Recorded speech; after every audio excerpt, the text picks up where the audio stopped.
মানুষের খ্যাতি আবার জনপ্রিয়তা খুব কম লোকেই পায়, আবার সব পাবার পরও তার মূল্য না বোঝা, এর চেয়ে খারাপ আর কি হতে পারে। বলছিলাম মইনুল হাসান নোবেলের কথা।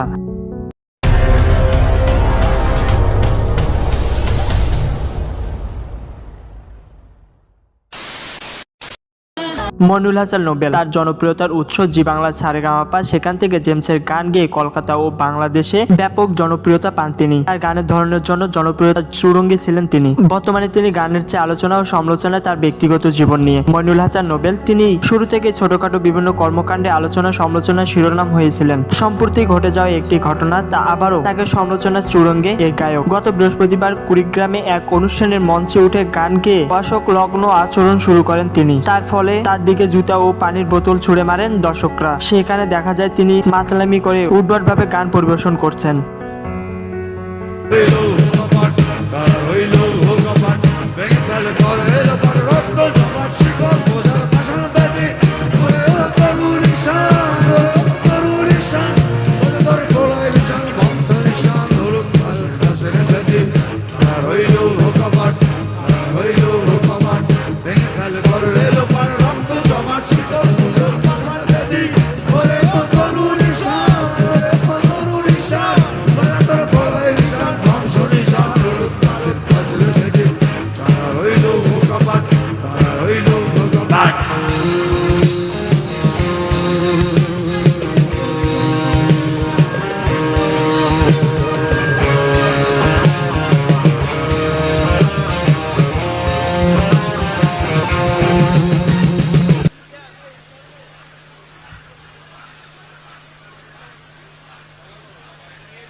আসো চলো খেলে এলি।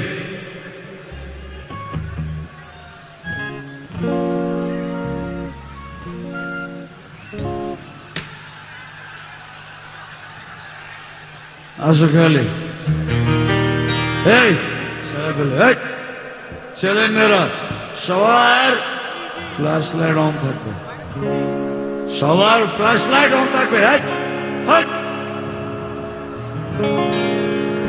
এর আগেও তিনি মঞ্চে উঠে গিটার ভাঙা সহ আরো বিভিন্ন সমালোচনার জন্ম দিয়েছিলেন তিনি। মইনুল হাসান নোবেল তার একের পর এক সমালোচনার কারণে তার কেরিয়ার বর্তমানে ধ্বংসের মুখে দাঁড়িয়েছে। একটা সময় হয়তো গান পাগল লোকেরা ভাবতো এক্স জেমস চলে গেলে বাংলায় আবার ফিরে পাবে আরেক ভিন্নধর্মী জেমসকে, কিন্তু তাকে বুড়ো আঙ্গুল দেখিয়ে এগিয়ে যাচ্ছে নোবেল। পরিশেষে বলবো, যার যেমন কর্ম তার তেমন ফল। সকলে ভালো থাকবেন। পরবর্তী ভিডিও আসছে।